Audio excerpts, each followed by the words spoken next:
Yeah, I don't think I'm going to ever complain about wheel arch rot on any of my cars after seeing this.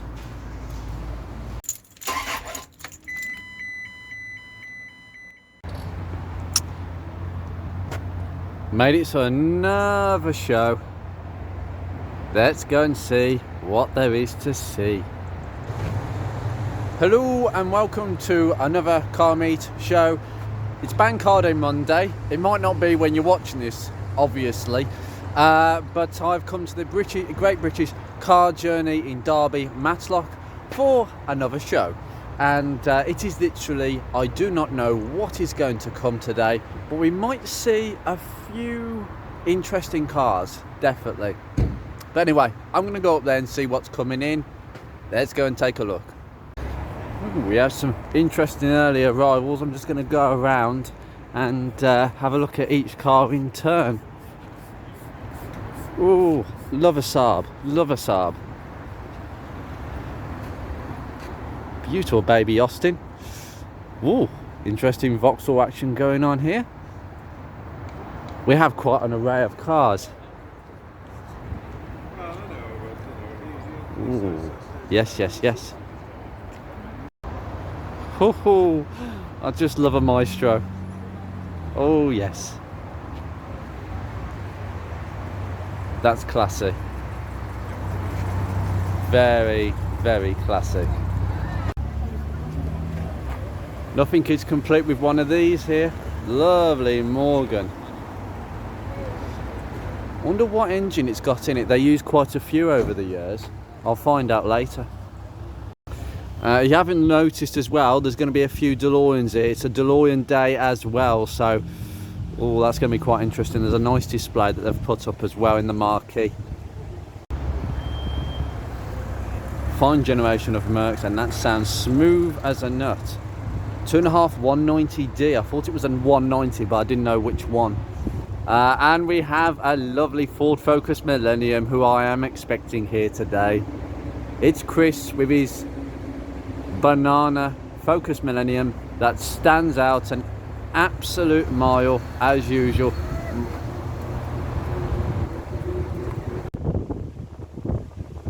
I didn't expect the odd Porsche here. That's nice. Oh, an Applejack Green Mini Metro L. Beautiful to see.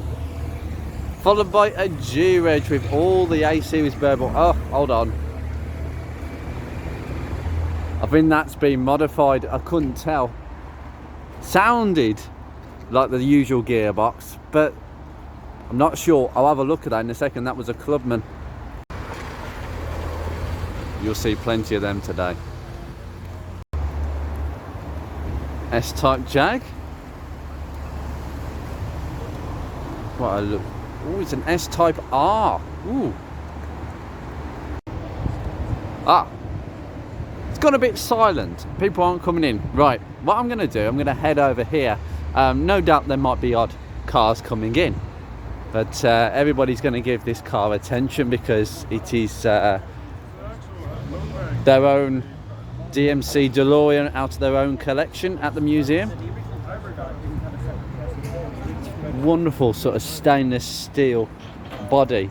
Quite a futuristic car, and it uses a varied V6 Volvo engine.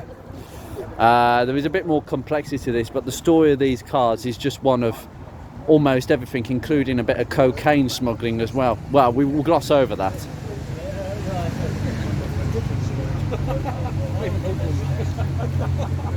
Absolutely gorgeous. They had to add these check straps later on because people couldn't actually reach the actual doors. Honestly, gullwing doors on, wow, just, it was meant to kick BMW and Mercedes out of touch with this high-end coupe sports. Oh, dearie me. They do look great in the flesh, but I can understand why they never really caught on. Not many were sold. It was a bit of a financial mess. It was more or less a really interesting car design. It's the PRV engine, I believe, as well. This is, so the rear impact absorber is hidden behind this, because American spec. Yeah, hastily rushed, I would say. Rushed with a workforce in Belfast who they were kind of willing, but they weren't really people who had worked in the motor trade, and it kind of showed. But the build quality did improve later on. But is it nostalgic? Not to me. It's interesting, but it's not interesting enough. But still interesting. Oh yes. Now I will remind people, this is one of the few museums where you can take a drive around the block with any of these cars. Dad's, mum's your first, or the car you always wanted. Interesting. More than 40 cars to choose from. We have a Mark III Fiesta on a J-Reg. So we're talking, oh hold on, I think 91 then. Yeah, 91. So we've got a G-Reg Mini Metro. See, this is the thing. I go with either Fiesta or Metro. Which one? Yeah.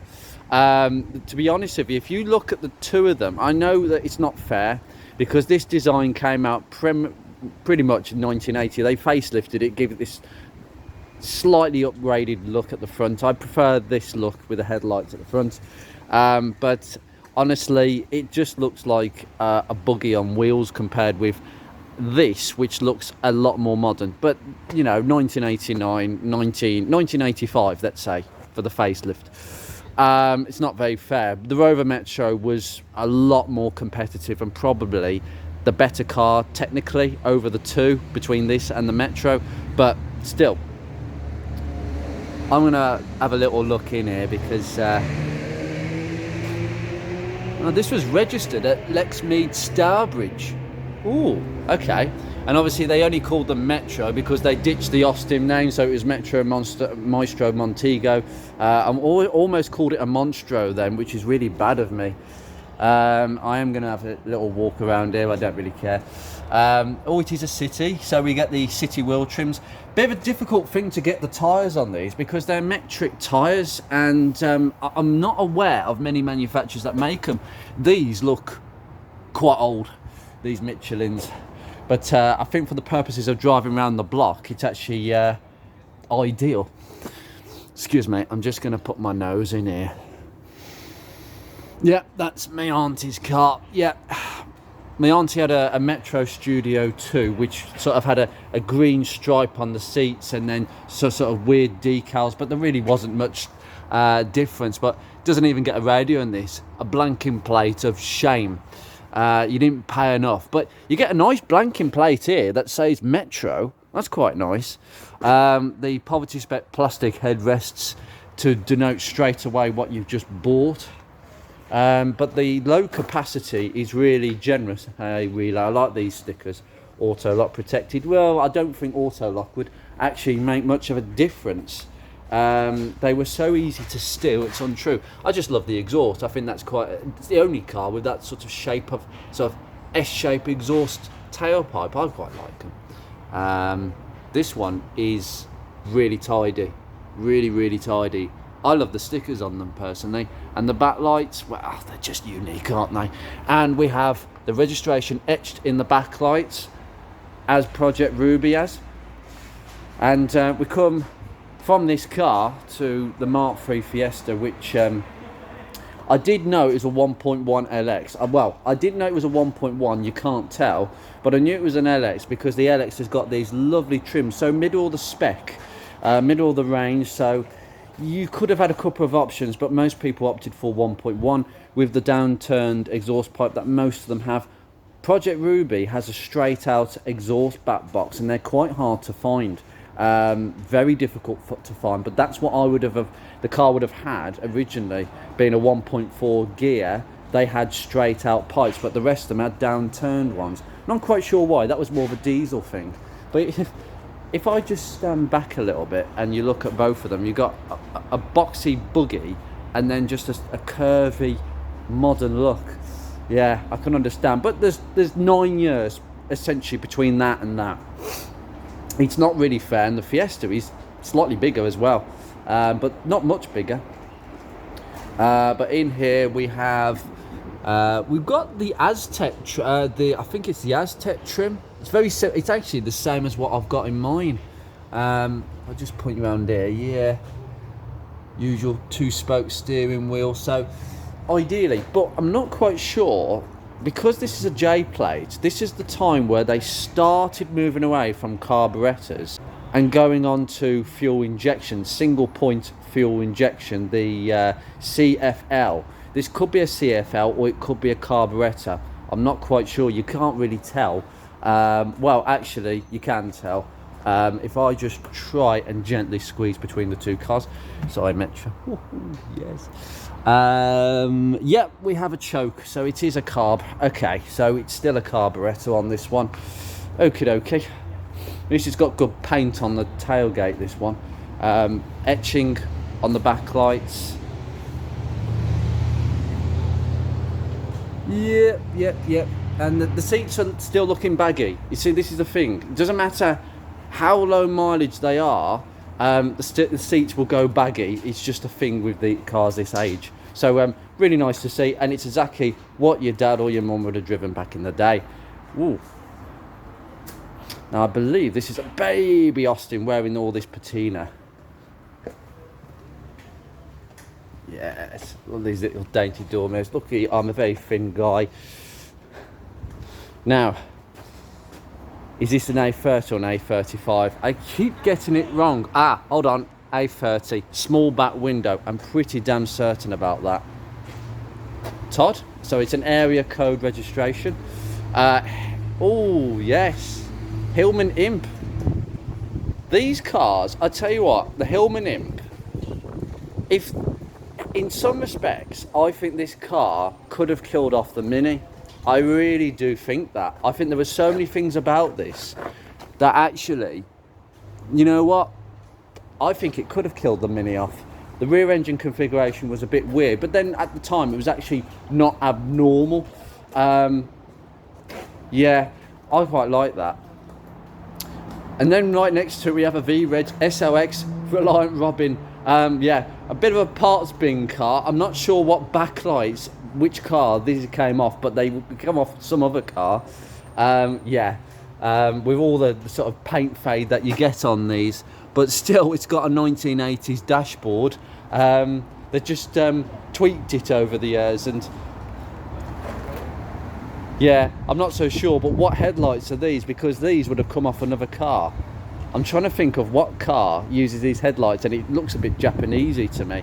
Nissan Micra? No, I'm not sure. I'm not sure about that one. Yeah, I think mostly down towards the end, I think the only people that bought these was the actual workforce or the locals around that couldn't drive a car because they got only a bike license. And then we've got this beautiful, I believe it's a 1300 GT. Oh, it is, yeah, it'd be a 1300 GT. The lovely British Leyland logo there. Tasty. I love the wheel trims on it. I do like them. Hold on. Yeah, they are trims, sorry. I was always about, well, obviously it would have trims at this sort of stage. That's a nice original dealership sticker, and it is original. 1300 GT, so quite a little bit more punchier. And I mean, look at that, you got that sort of steering wheel, so you know it makes you feel as if you're in an E-Type when you're not.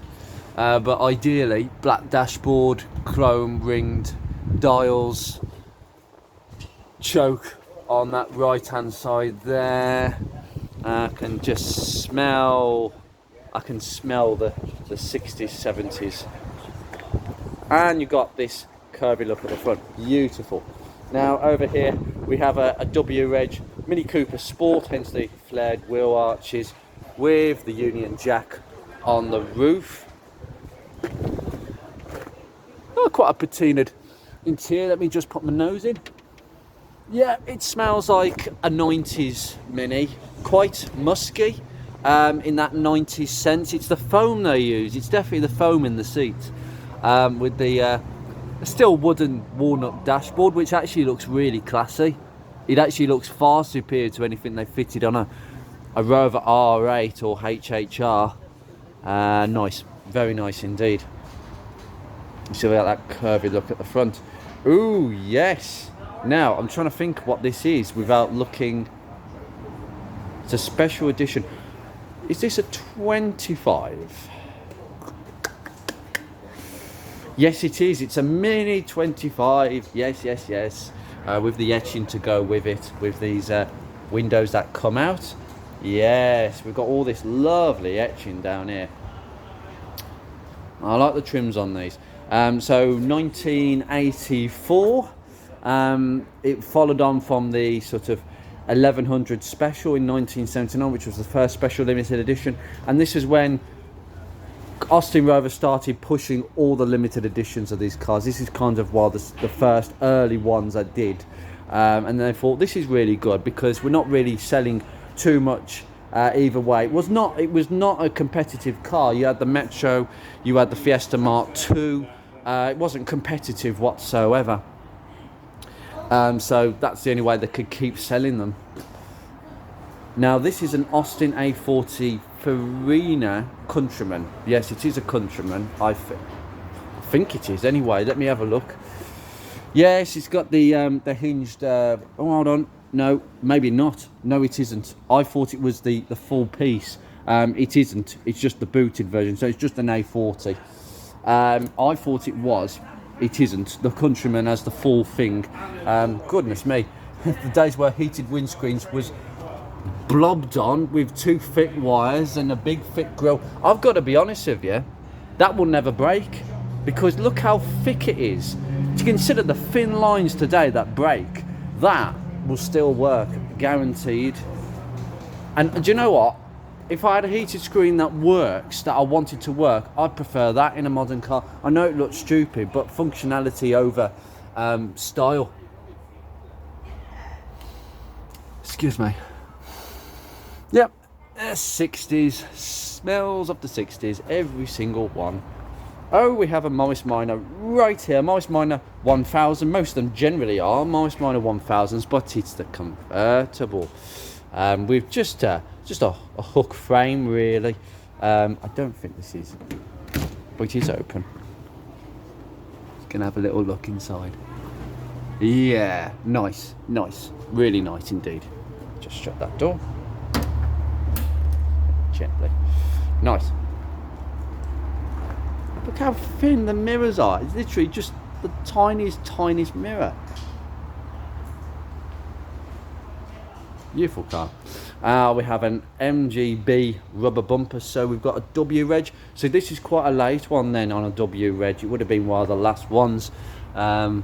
Looking interestingly suspicious down there. It doesn't look entirely solid. Remember, this museum buys these cars and they're not all solid. They're not concours. You've seen the patina on that one. They're not concours whatsoever. They're just cars that have been bought, are in really good working order, and they're mechanically in good working order to be used for driving around the museum. And all these are serviced by the museum itself. That's a dream job. Maybe I should get a job as a mechanic here because I would love this sort of job. I'd be good at this.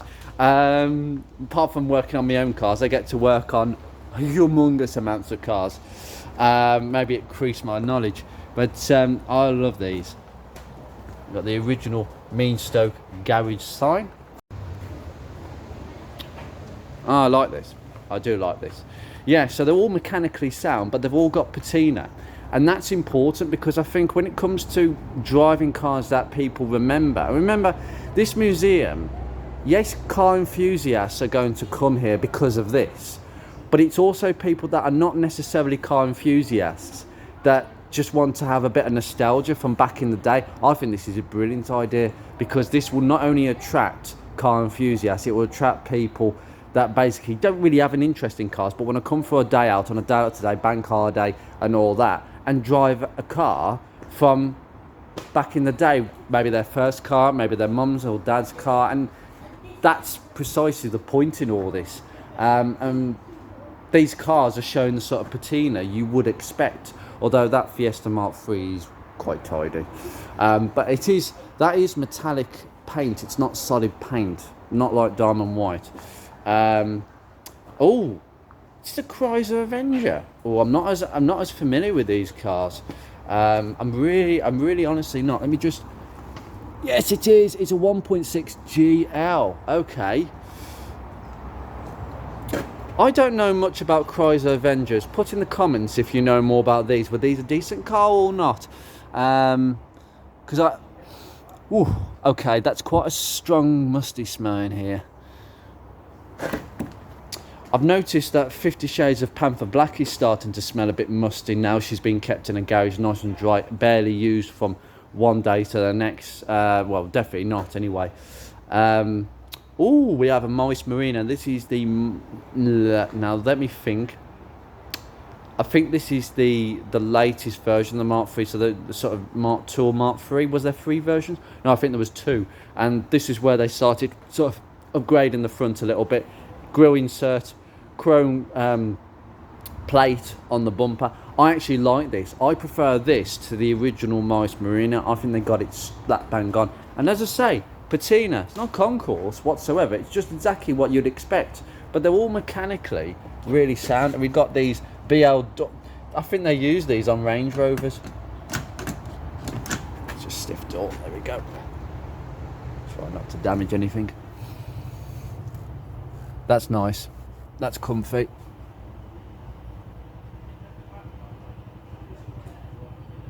Yeah, I'm not so sure about the later dashboards. I think the earlier dashboards were okay, but I like how the fact that it curves away and a lot of the dashboard faces the passenger, including the radio, instead of facing the driver.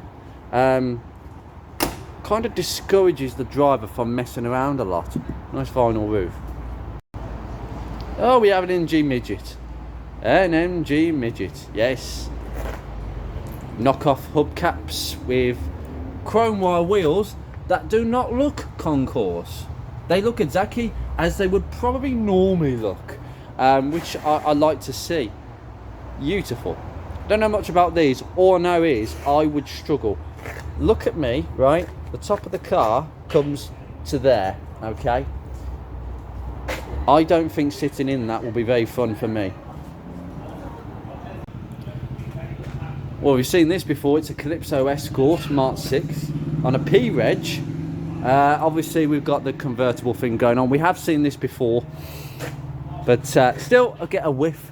And yeah, it's that dashboard really is not a design classic, is it? It's just bulky, bubbly, and they didn't know what they were doing at the time. But I suppose Ford were in this mindset of, well, the Mark 6 will just make it look as good as we can, but by this time the Focus was being designed, so I think the Mark 6 was really just, let's just make it look a bit different to keep it going for a few more years.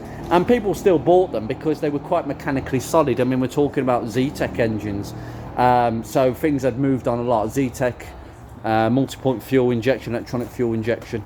Anyway, that is enough of these and me. I keep staring at this. I'm going to put my nose in to see if this car smells like mine. But, wow, most of them do anyway. Ooh, people are still coming in. Beautiful. Right, so now we've had a look at these, we are going to go into the museum because, as you can see, we kind of... Oh my goodness me. Yes, very nice indeed. We haven't had as many people turn up as what I anticipated, so we are going to have a look in the museum, but it's only going to be a brief look around, nothing specific, because I'm going to be doing a live stream in a month or two's time when I come in on a much quieter day with less people, and I can do a full whack live stream. How about that, guys? But today I'm going to have a look around and I'm going to have a little bit of enjoyment off camera. Look at that.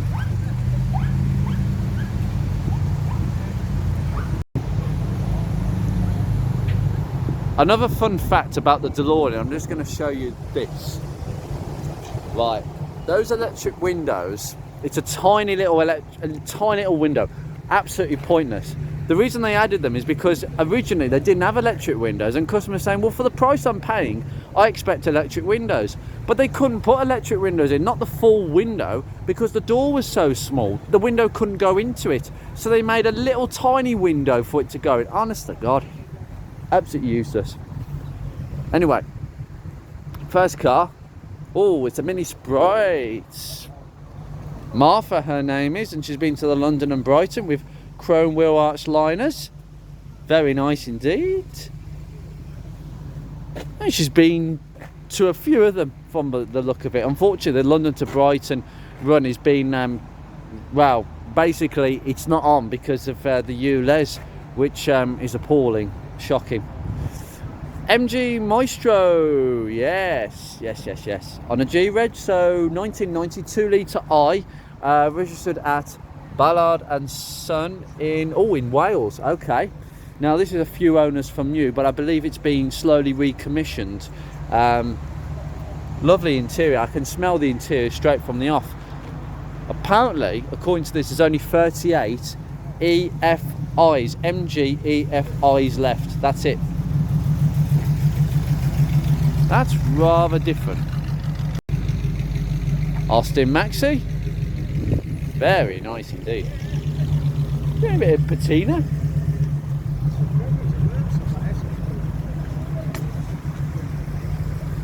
Margot Maxi 79. This vehicle still retains some original factory rust. You got that right, they came out with rust. Escort 1.3L. Nice. Registered at Gregory's of Worksop. Ravana roof, check seats, brown steering wheel and brown dashboard, with a brace of Sibbies at the front with the squared off look, which I prefer this. I do prefer that with obviously the sunroof. VW Beetle, quite late one, with the huge indicators because of American legislation. Big rear lights with the reverse indicators in, and these huge piston light braces for the back bumper. Very nice. And it's left-hand drive, this one. It's got a really scabby front bumper and very, very pitted. I think I'd want to get on top of that before it goes through, but maybe not.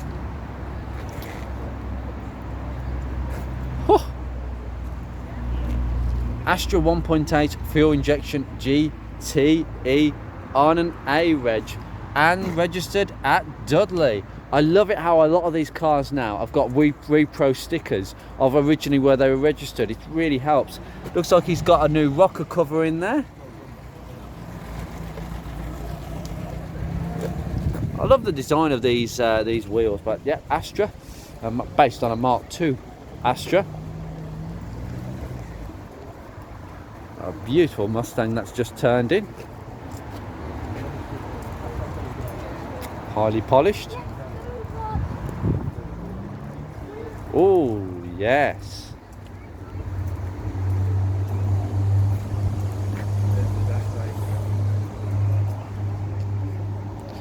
Now this is Cambridge. Now I believe, judging by the grille, it's a Morris.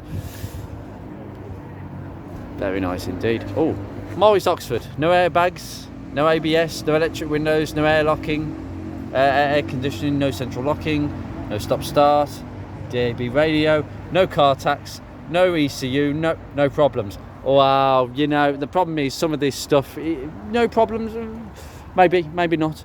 Apart from the rust, you might want to add rust onto that, but very patinaed paintwork. But with white walls, stands out an absolute mile. Oh, I love this car. Now, this is a very interesting one. We've got an MGC. For the first time on this channel, I can show you an MGC with the C series engine, which is huge. It's 3 litres. And the problem with the MGC is, well, a couple of things really. They had to do a bonnet bulge because of the cars being there, so they've got a bulge on the bonnet. That's how you know what they are from just on a visual look. They're too heavy at the front, too heavy, too thirsty, and during a fuel crisis of the 70s, this is one of them engines. It wasn't a bad engine, it was just in the wrong car at the wrong time. This was usually the engine they put in the Austin 3 litre, with a very well placed oil filter canister right here with these huge oil pipes that go to the front oil cooler at the front, which I think these are HS6s. They are HS6s by the look of it. It's been restored to an inch of its life, with steering rack that goes kind of in front of the engine, with a Smith's heater box and a brake servo assisted brakes. Rather nice this. There wasn't really too many differences. We've got our Basto sunroof. The GT6 I think was a slightly different. Yeah, very minor differences to the MGB, and I think that was the problem with this car, just wrong place, wrong time, and we all know many cars under that category. A lovely Spitfire. Wearing just stainless steel plain hubcaps. Rather cute, dainty steering wheel on this one. Really nice to see. BMW, no, I'm not interested. Porsche, not interested. I'm certainly not interested in that one. I might be interested in this though. Now, is this a VX, VTR? I was going to say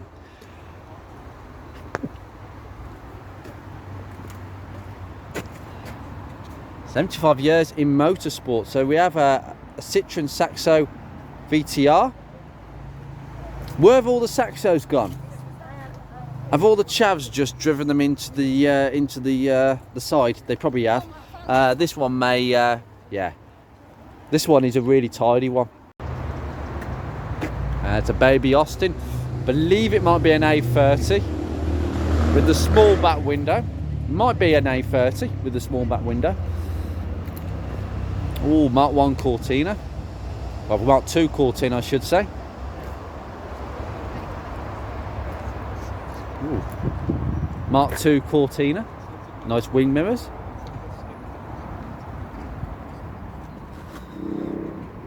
Ah, gorgeous.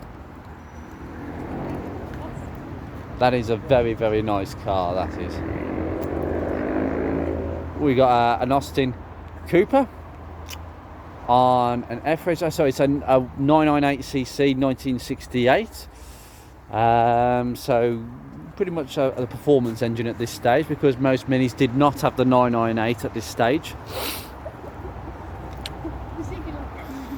A Saab 9000 turbo. But these turbos really do kick in. I love the seats. Look at the headrests. I think that is absolutely sumptuous. And values for these are starting to pick up a lot now. And I'm not surprised. It's got the APC system. It's 16 valves, naturally. So automatic performance control is a knock and boost control system. Obviously it uses the Triumph Saab Slant 4 engine, which we are kind of familiar with if you've got a Triumph Dolomite with that engine. Not interested. I'm interested in this though. Applejack green on a W edge, so a very early 1980. We haven't even got a door mirror, so I believe it's an L. I'm assuming it's a Metro L. Yes, it is. Holland Brothers. Oh my goodness me, the wiper's looking very sorry for itself. Yeah, the Metro L, and this is a very nice find. This is being a really early one. And obviously the reason that they wear mini lights is because metric tyres, again, bit of an issue with Metros, which is why they wear so many non-standard wheels. But it's really nice to see one from the first year of production. It's a very rare sight unless they're in a museum. So, and being the poverty spec L, they wouldn't have much at all. So I'm really delighted to see this here.